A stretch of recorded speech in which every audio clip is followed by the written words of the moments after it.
We got colon user number 7. If I knew who you was, I could change your participant name.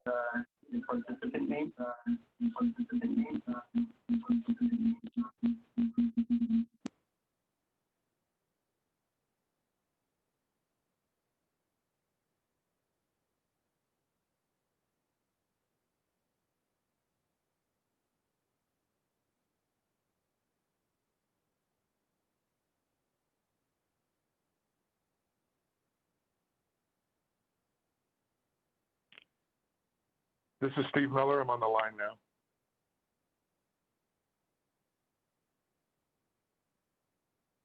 Are you calling user number 7 or calling user number 8, Steve? I did not enter a number. Copy that. This is Linda Budge.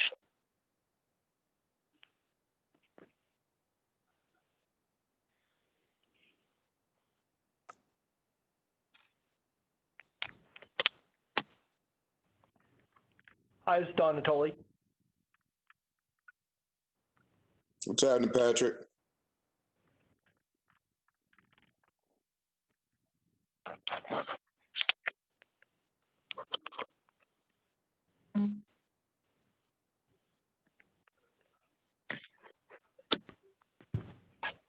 Is this the R keyboard meeting? It sure is. Okay, I had to go through the Los Angeles number. That's why I was asking Cindy. So I went to the other number was all circuits busy, so the 510. So I called through LA. How's the weather down there? I'm sorry to hear. How's the weather down there? Oh, I wouldn't know. I think it's a little stormy than us up here, Linda. You gotta go to Sacramento, Dallas, Denver, take a picture, Washington, D.C. The guidelines are only 6 foot, Don. Oh, okay.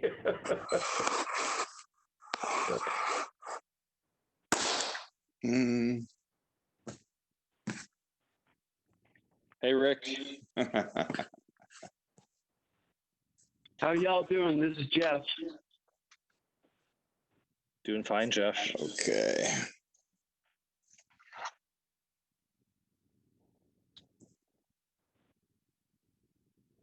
All right, we're going to get started in a few minutes.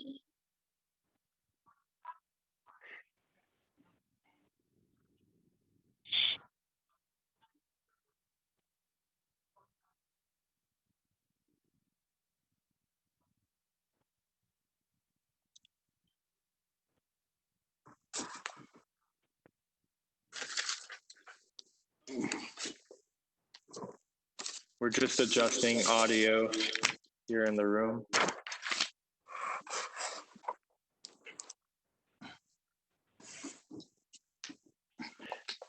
Test 1, 2, 3.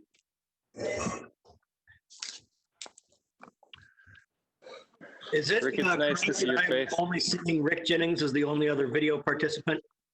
I'm on video too. I don't see you, Steve. You might have to go to the, there's a screen where you can look at it. We can see everyone. Steve, what platform are you using for video? I just got a call-in number. WebEx. Oh, my video is turned off. I'll turn it back on.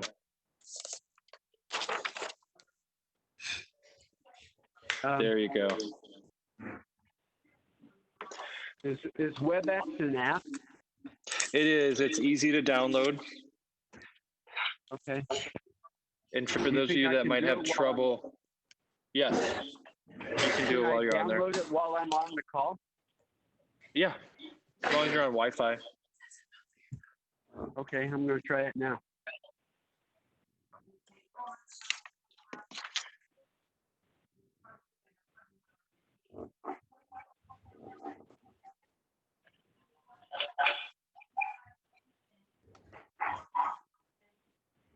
Hey, Jay, did you see my text? Yes. I did. Thank you. I got to talk to Daryl. Okay. We plan to move forward to Western Range. Hi, Steve. Hi, Jay. Why don't we have Cindy go through the list and make sure we have the directors we need? Do you want me to call the meeting to order? I'm waiting for her.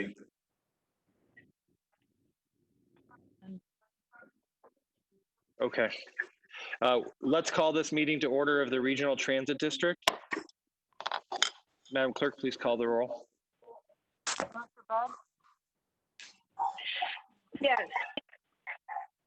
Director Harris, Here. Director Howell.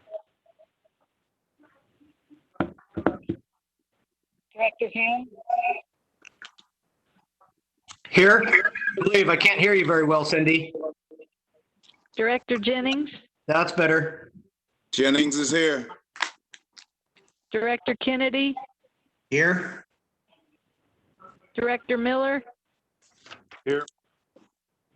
Director Natoli, Here. Director Chenier, Here. Director Cerna, Here. Chair Hansen. One more time for Director Howell. Okay, with that, we have a quorum at 91 votes. This meeting of the Sacramento Regional Transit District will be cablecast without interruption on Metro Cable 14, the local government affairs channel. Tonight's meeting will air on March 25th at 2:00 p.m. and replayed on March 29th at 9 a.m. and will be webcast at www.sacmetrocable.tv. It is also closed captioned. All right, thank you, Cindy. Cindy, why don't you mute your phone while we're, yeah, okay. The handset is muted? Okay. All right, because I'm the only one here, I'll do the pledge if you all want to join me, just for the sake of continuity. Steve, I'm here. Carrie. All right, Carrie, thank you. Director Howell's joined us. All right, salute. I pledge allegiance to the flag of the United States of America and to the republic for which it stands, one nation, under God, indivisible, and with liberty and justice for all. All right. Next item, Madam Clerk.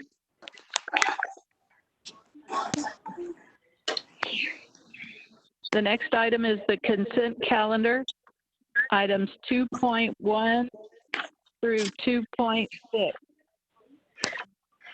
The directors who are on via WebEx through the app can raise their hand to be called on. Otherwise, please just let us know if you want to speak on this. We'll entertain comments and motion. I'll move consent. We have a motion from Director Howell. I'll second that. Second. We have a second from Director Jennings. I'll remind you to mute if you're not speaking. Are there any comments on the consent calendar? Seeing none, I'll have the clerk call the roll. Director Budge? Yes. Director Harris? Aye. Director Howell? Yes. Director Hume? Aye. Director Jennings? Aye. Director Kennedy? Aye. Director Miller? Aye. Director Natoli? Could you just hold on, Cindy? Can you take it off of that and just put it on, you take it off of speaker? Not my. we're getting feedback. Henry, can you turn it's on mute. Can you use it with like this? Oh, it's not Henry's phone.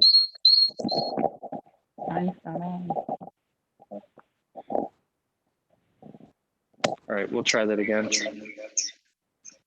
Okay, Director Chenier, Aye. Director Cerna, Aye. Chair Hansen. Aye. Motion carries at 100 votes. All right, let's skip to number 7, new business. 7.1, Madam Clerk. Item 7.1, resolution declaring an emergency and suspending competitive bidding for supply acquisitions to combat COVID-19 and delegating authority to the General Manager CEO to approve and execute procurement contracts in excess of $150,000 to address COVID-19. This requires a 4/5 vote, which is 80 votes, and Brent Bernicker is here to present.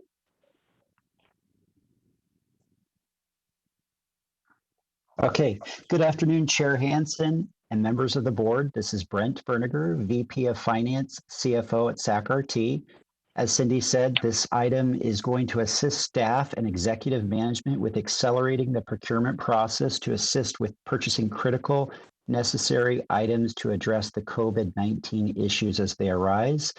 The declaration is twofold. It will declare an emergency and allow staff to suspend competitive bidding for supply acquisitions to combat COVID-19 and delegate the authority to the General Manager CEO to approve and execute procurement contracts in excess of $150,000 to address this COVID-19. Currently, the General Manager has the ability to enter into contracts that are $150,000 or less. So this authority will increase the GM limit to above $150,000.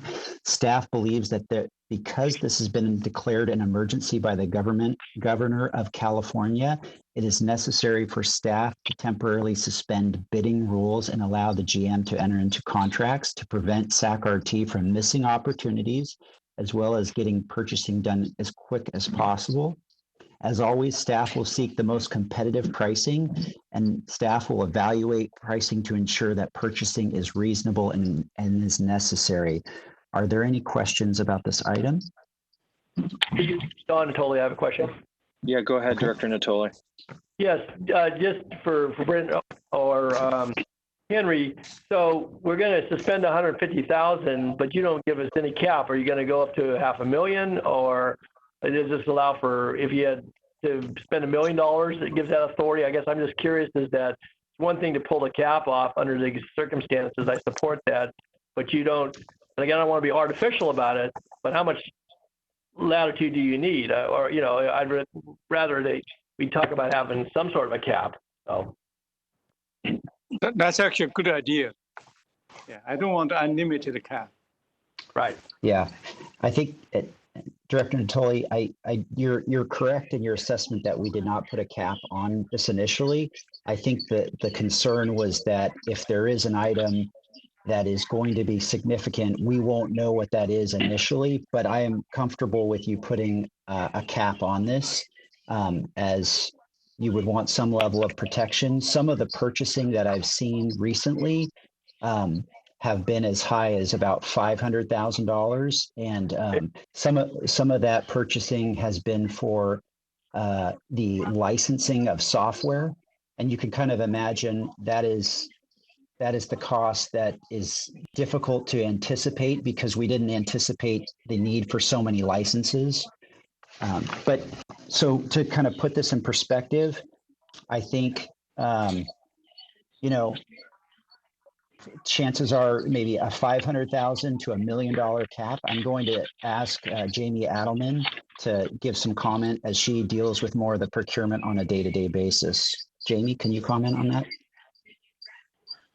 Sure. I think a cap of $1 million at this point would be sufficient. And if something did come up, we could absolutely reach out and, work with legal counsel and work with the board to get the authority necessary to make additional emergency purchases.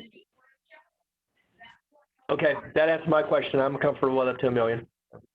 Thank you. Anyone else have questions? I'm sorry, did that go to 10 million? No, one. We don't have a motion yet, so we're just in conversation. I heard Director Budge. Yes, please.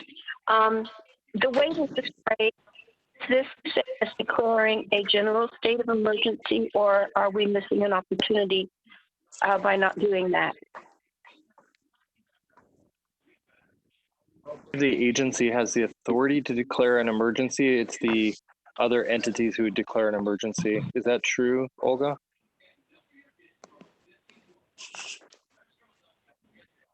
Is Olga on the line? She is on the line, but she's muted. Hello? Hello? Yes, Olga, we can hear you. The agency can, or the board can declare a general state of emergency for purposes of regional transit and regional transit operations, and that is what we're doing in this resolution. That's why we need a 4/5 vote. Okay. Great. Other questions?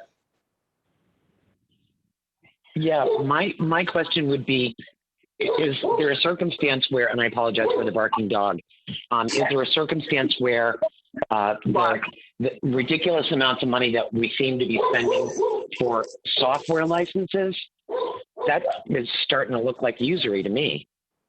I thought we would be spending money on cleaning the workplaces or the buses or light rail vehicles, but if this is all going for software licenses, that's ridiculous. So why don't we have staff present for a second on what that is? I also believe that anything over 150,000 that is, sorry, we're getting a little echo here in the boardroom, that is spent, the board should get a notice about those contracts, the substance of them, and the reason why they were necessary. So yeah, and I agree with that entirely, Steve. I agree, Steve. Yeah. So I think it's pretty extraordinary to put $1 million threshold. Even the city manager only has 250,000. And what we're doing is we're meeting, if necessary, to approve emergency contracts, just to make sure that there's sufficient public oversight. But if that's the will of the board, I think it's okay as long as we get notice. Director Hansen, this is Brent. Yeah, go ahead, Brent.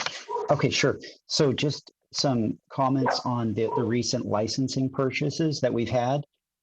If you'll kind of think of the makeup of staff of our staff of about 1,800 employees, the majority of our staff is maintenance operators, maintenance and bus operators.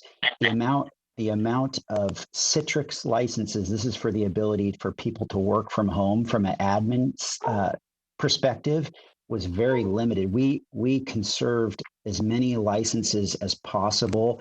And I'm going to throw out some rough numbers. If I have IT on the phone, they can jump in, but I think we only had about 20 or less licenses for people to be working remotely. So what we needed to do was we needed to purchase a significant amount of licenses. I think they were purchasing up to 150 or more licenses so that the administrative staff could all work from home. We had to purchase some Microsoft Surface Pros because these people needed access via a computer to work from home.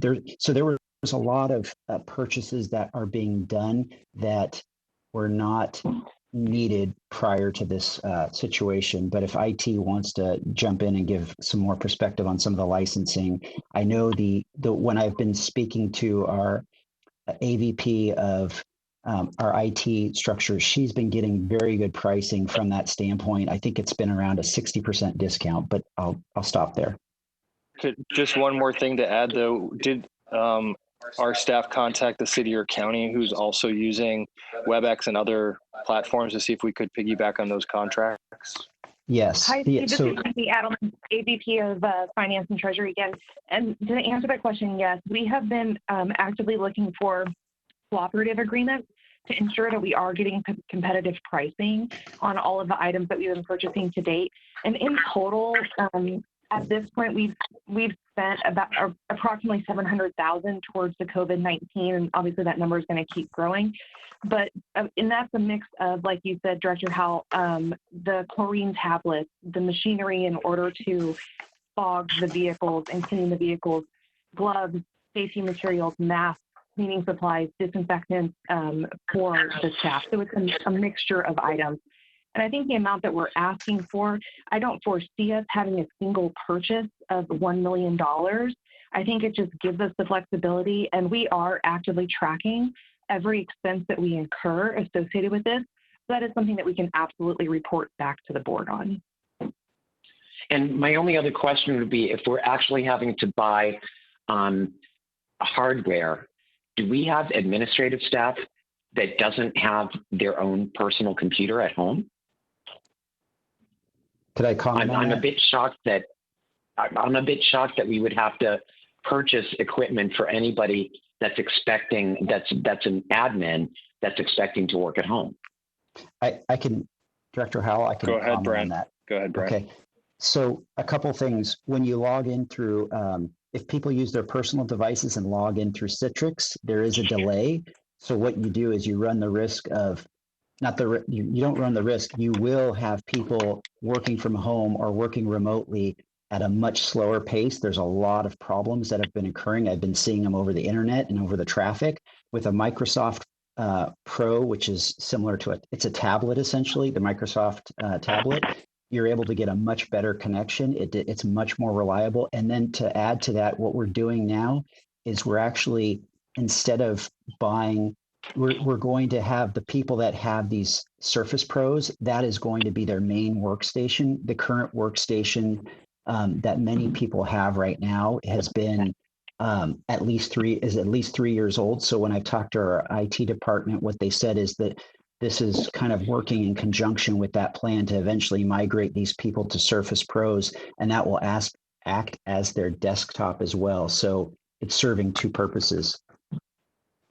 And Carrie, I do think it's a standard practice when you require people to work from home as an employer, there is an obligation to provide the necessary equipment to do that rather than allow them. And then there's also the cybersecurity and other issues that come along with that from a government perspective.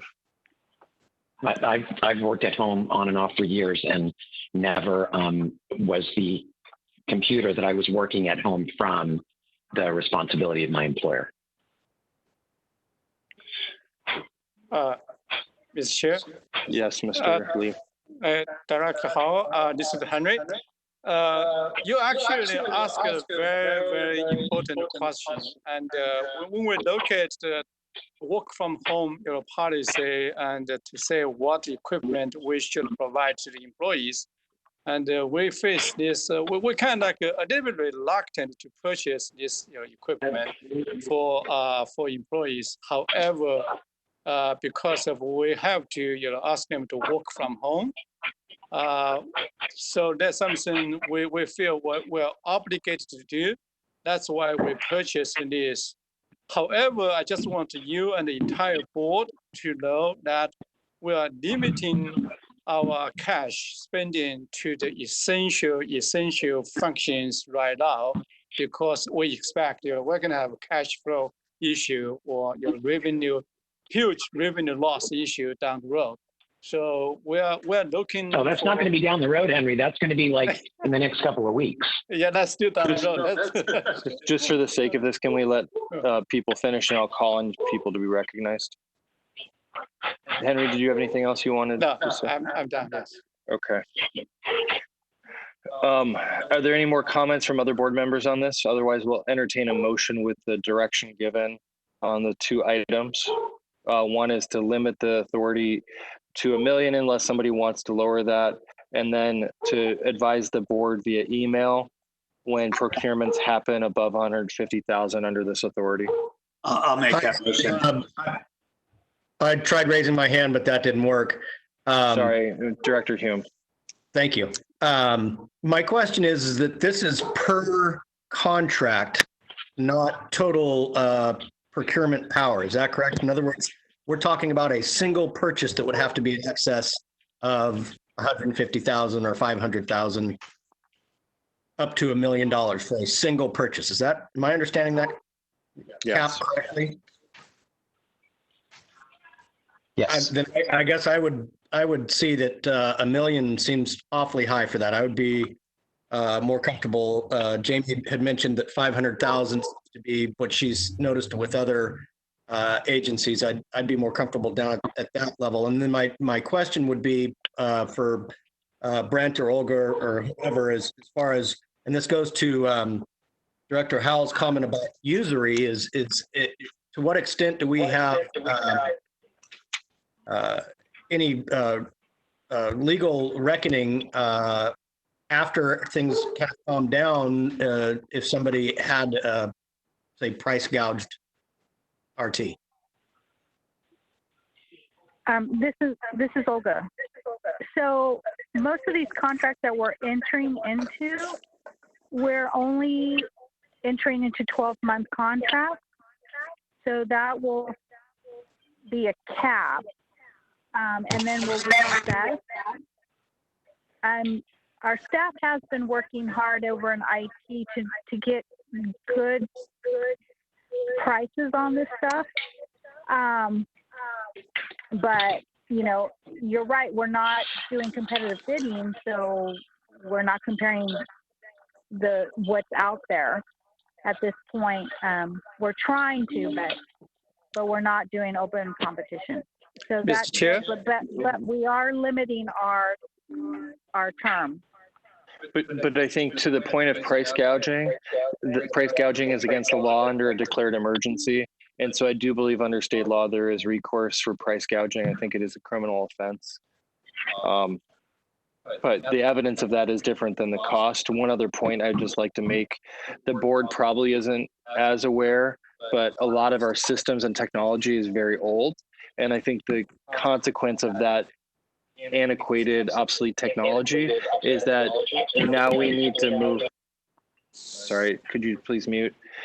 Is that now we have to make significant investments to allow the adaptation to this current crisis.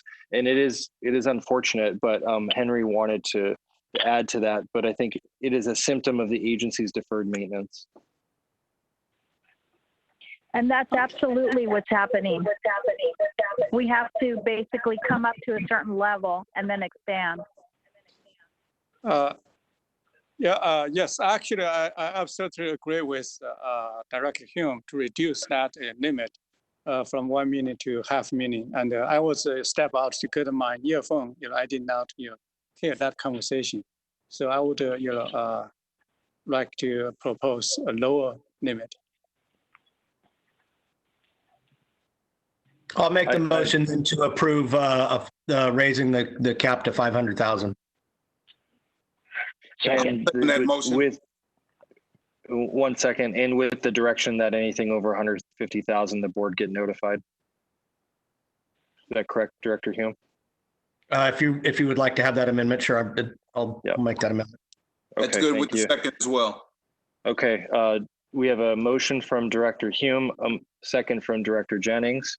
Any further debate, or are we ready for a vote? Looks like we're ready for a vote. Madam Clerk, please call the roll.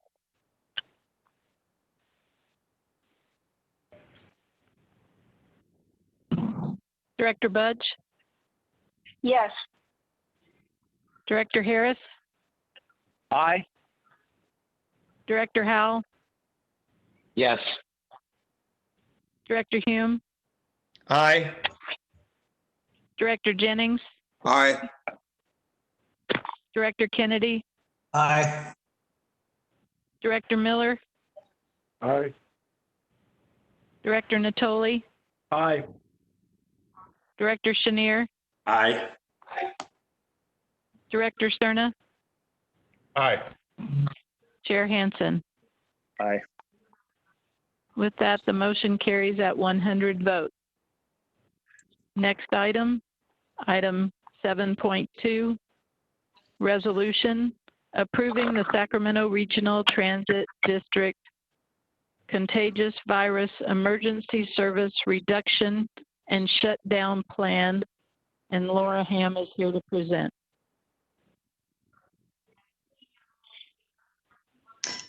Good afternoon, Chair Hansen and directors. I've got just a brief presentation for you. Let me know if you have any trouble hearing me. So in response to COVID-19, SACRT is in the process of implementing a number of the elements before you today in the Contagious Virus Service Reduction and Response Plan. As the board is aware, a service reduction is in effect as of yesterday. SACRT's existing service change policy provides the GM with authority to make temporary service changes in the event of an emergency. In addition, this contagious virus plan provides us with a detailed plan for addressing all aspects of SACRT service in the event of a large-scale temporary service reduction as we are facing today. The plan includes goals to maintain lifeline service and capacity for people who need public transportation, while keeping the system as clean as possible to reduce the risk of transmitting the virus, as well as measures to maximize capacity to provide social distance between passengers to the extent possible. The plan describes SACRT's role in encouraging the public to follow directives from authorities, and SACRT is currently discouraging unnecessary travel. Because our goal is to maintain critical public transportation, ridership loss is not in itself a reason SACRT will reduce service unless that loss is severe and protracted. An operator shortage due to illness, public health directives, and other reasons are the main factors in implementing a service reduction under this plan. Last week, service was suspended for the 200 series, which serves schools that are currently closed. SACRT has moved to a Sunday schedule 7 days a week, with some services operating on a regular Monday through Friday schedule, including Green Line Light Rail, which normally doesn't run on Sundays, peak light rail service to Folsom, some peak commuter bus routes, Smart Ride microtransit service, and Folsom stage lines Route 10 and 30. At this time, our contracted services with Elk Grove's E-Tran bus, Rancho Cordovan shuttle, North Nokomis Jibe, and ADA paratransit services will not be affected. With the additions to the Sunday schedule, Sunday Plus puts us closer to a Saturday level of service as far as revenue hours operated. Based on current conditions and operator availability, we expect the service to remain stable without the need for significant daily changes, giving our riders consistency. And with SACRT Forward, we created a network of bus routes that operates 7 days a week primarily. Therefore, we maintain coverage across our network with this service plan and keep lifeline service available for our riders to reach essential activities. The schedules and the timetables for the Sunday Plus service now in effect can be found at sacrt.com. We've also done some extensive outreach so far, including news releases, social media, as well as a next door post, an email blast, flyers for drivers to hand out, posters in vehicles, push notifications on our apps, posters at transit centers, PA messages at light rail station, and information translated into the 6 languages most frequently used on the SACRT system. So that concludes my overview of the plan as well as the current service change in place. I'd be happy to answer any questions. Before that, Laura, I've asked Henry to do a quick update on ridership numbers for the board.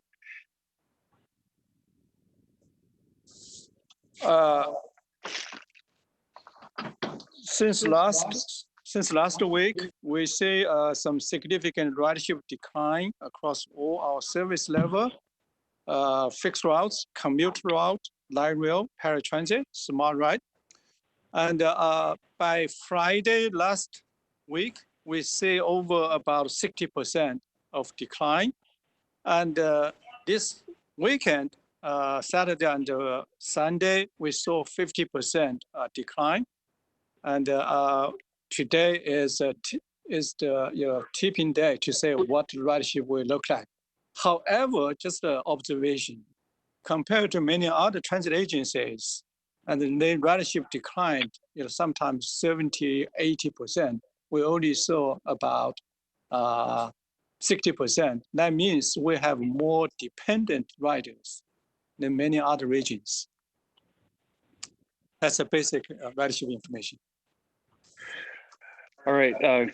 Just so the board will note, we got one public comment that I'm aware of on this item from Mike Barnbaum. Those comments will be posted online for the public to see.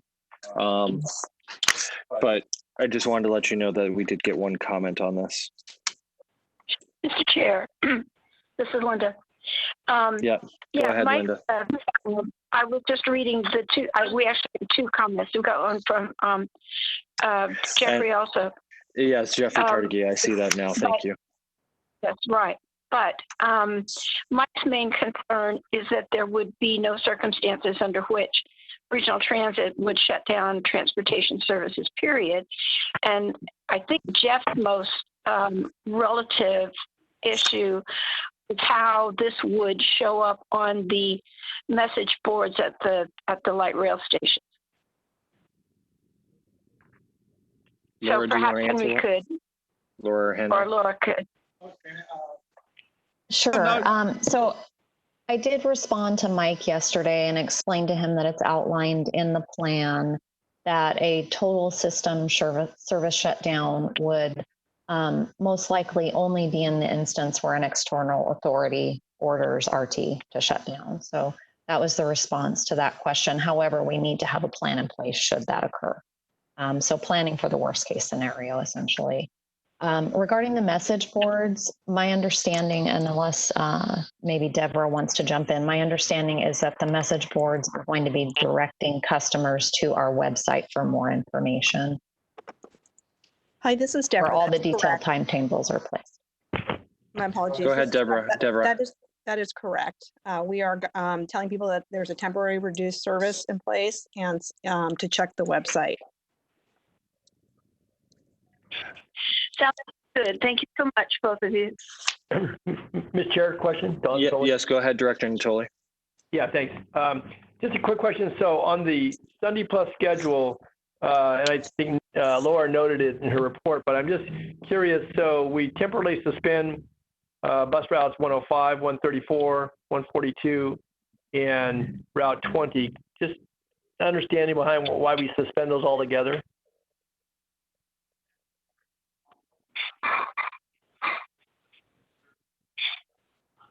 Laura. Sorry, I was just getting unmuted there. That's okay. Yes, so we're closely watching ridership on all of those routes. You mentioned, I'm sorry, the 134. Well, all the ones in your staff report, it was on. You mentioned. Yeah. So as we were watching the commute routes last week, we maintained all of those where we still have significant ridership.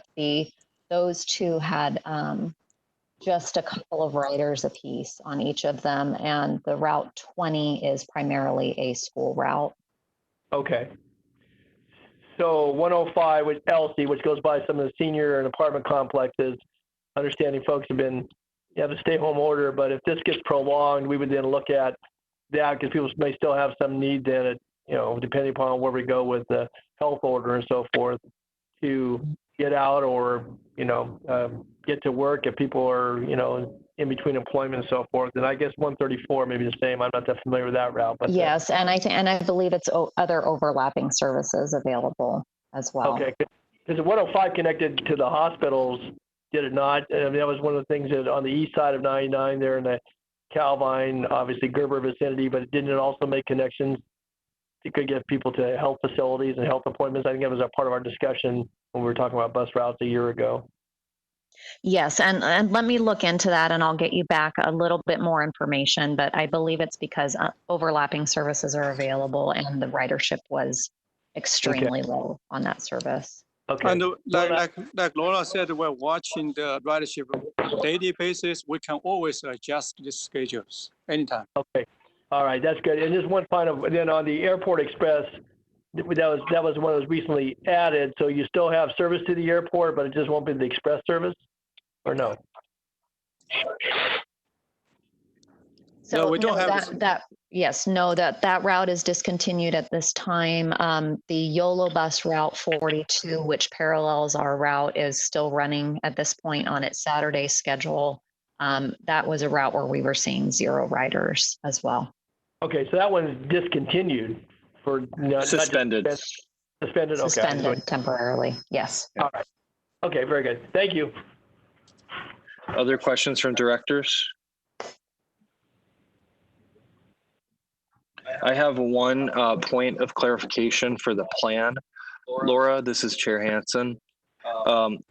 In the listing of authorities who have the ability to shut service down or to limit service, you listed state and federal, but I believe also the county public health officer would have the authority to amend or to reduce and shut down service as an order in order to protect the public's health. Yes, and So I we believe need we do have public health authorities. it wasn't listed in the report I read.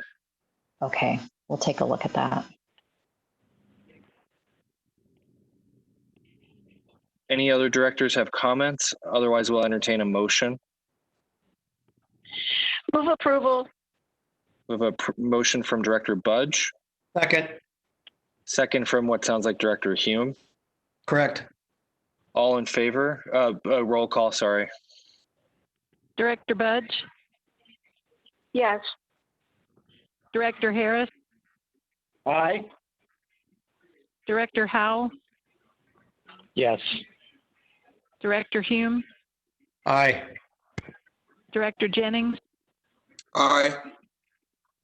Director Kennedy, Aye. Director Miller, Aye. Director Natoli, Aye. Director Chenier, Aye. Director Cerna, Aye. Chair Hansen. Aye. With that, the motion carries at 100 votes. The next item is item 7.3, repealing resolution number 12080136 and adopting a revised debt management policy.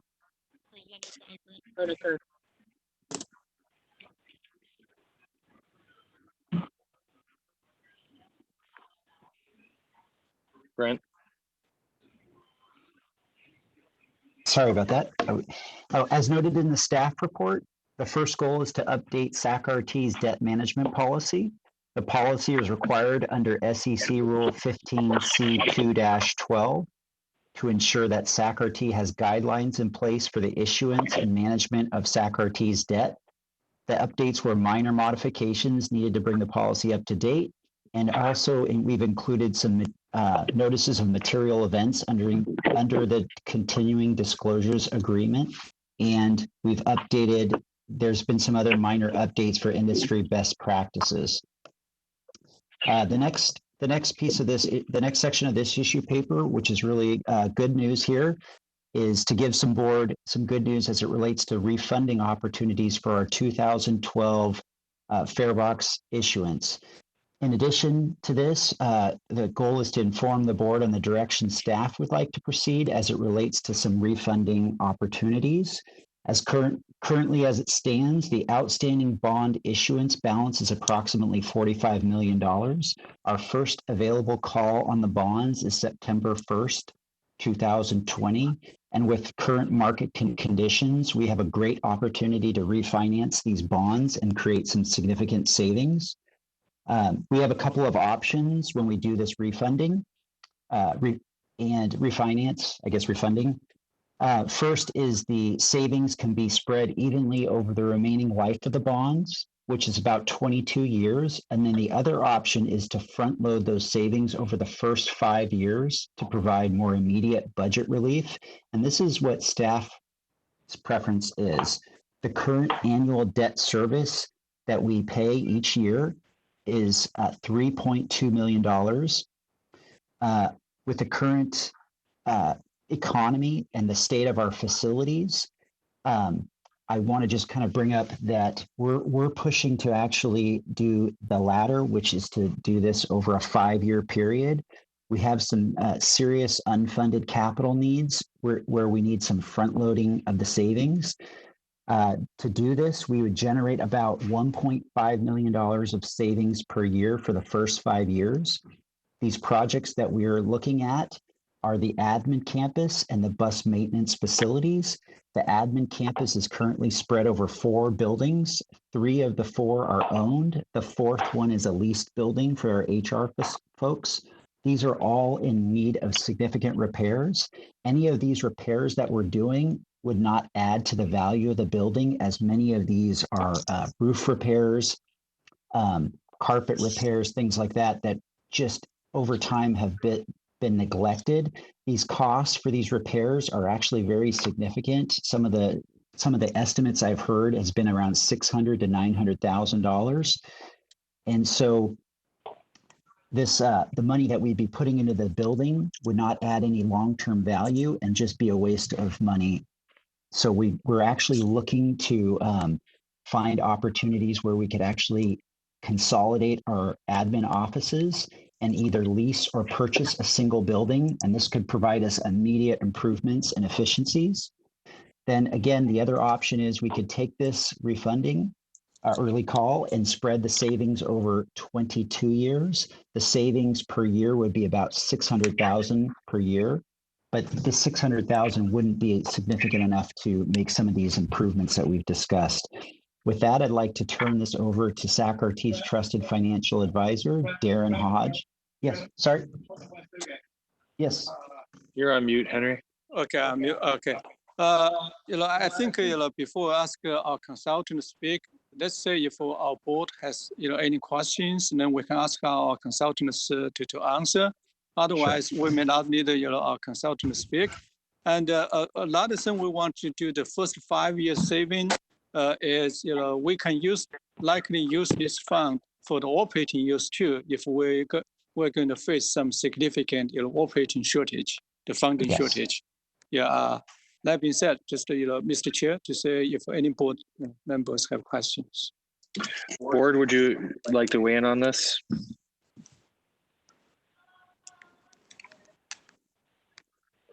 I don't hear anyone. Would somebody like to make a motion? And do you need direction, Brent, on which specific approach, or are we going to take the staff recommendation on front loading? This is Jay. I'm happy to front load this. I think the environment that we're in financially dictates that we garner as many resources as quickly as we can, and this seems like a good deal. So I'll move it. Second. With the 5-year payback. 5 year. We have a motion from Director Chenier. I think that was Director Howell who did the second. Is that correct? No, but I'll take it. Who is the second? It was Director Harris. Oh, hi, Director Harris. Second from Director Harris. All right, Madam, assuming no further debate, Madam Clerk, please call the roll. Director Budge? Yes. Director Harris? Aye. Director Howell? Yes. Director Hume? Aye. Director Jennings? Aye. Director Kennedy? Aye. Director Miller? Aye. Director Natoli? Aye. Director Chenier? Aye. Director Cerna? Aye. Chair Hansen? Aye. With that, we have a quorum at 100 votes. The next item is item 8.1, the General Manager's Report. Good afternoon, Mr. Chair and members of the board.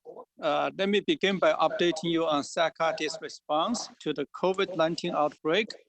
The services provided by SACRT are deemed critical infrastructure by the federal government because of the importance to our community.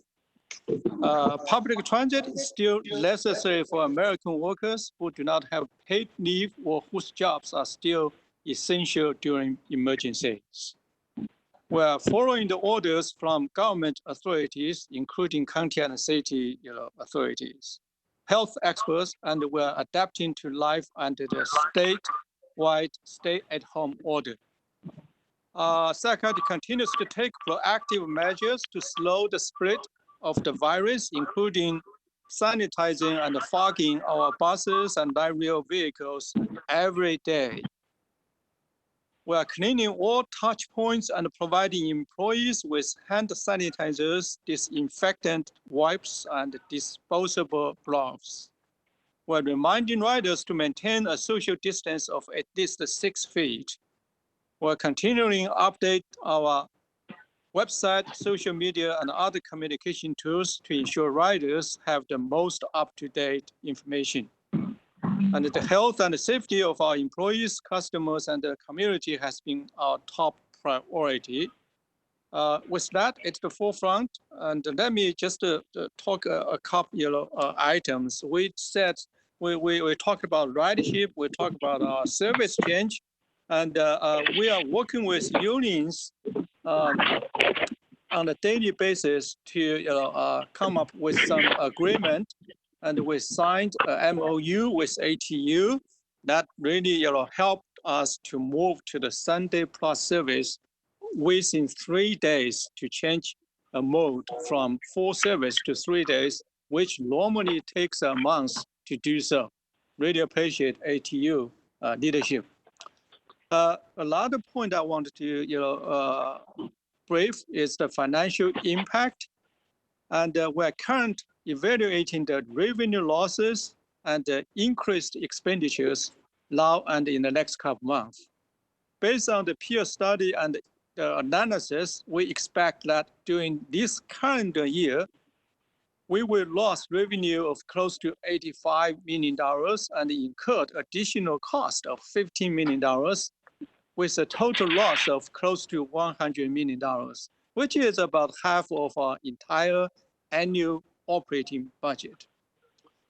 However, encouraging news is that state might offer up to $1 billion emergency fund for transit, and the federal government might offer up to $16 billion. Per our rough estimates, we might receive up to $70 million from both sources, 70, but that still leaves us about $30 million gap for this current year until December. So we are in constant contact with our elected officials, keeping them apprised of the elective impacts. And on the agency, later last week, we sent letters to our federal and state delegations outlining the estimated physical impact on the agency and requesting funding for public transit in any relief package. This morning, Speaker Pelosi has indicated that House will draft its own package and vote on it in this week. It is encouraging to say transit included, and we will continue to communicate our needs and urgent importance of funding public. In the meantime, staff has been talking closely and intensively to say what other means we can save cash and reduce cost. In terms of customers, we continue to be proactive in communicating service change to the public. We have distributed flyers on buses and trains, post on social media, conduct a number of media interviews, and dedicate a portion of our website to our responses. Finally, as the country accepts the reality of the COVID-19 outbreak, I want to really thank the board for your leadership during this time. Thank the public for the understanding and for abiding by the guidance of public health orders. Specifically, I want to thank all of our dedicated staff for their diligence and the sacrifice. For example, this weekend, about 30 management staff and admin staff actually work over the weekend to make this service change possible. And everybody in this agency stepped up to help this community and many people who are dependent on us. And our drivers, the spirit is very high, and they are very,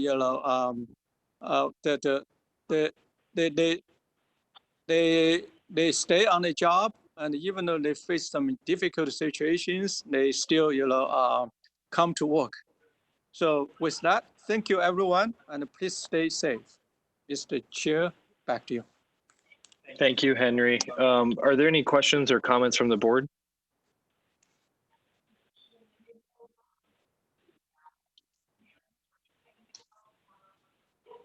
All right, it doesn't sound like there are. So the next item is questions, comments from directors. Doesn't sound like there are any. We have a closed session item. Cindy, do you want to read that? Closed session, item 13.1, conference with real estate negotiator. 956.8, property 2220 Semos Circle, Gold River, California. And board members, I'm going to take a roll call and then I will exit the room. But I'm going to ask everybody else that's not involved with this item to please hang up. So we'll give you a second to hang up, please, if you're not involved.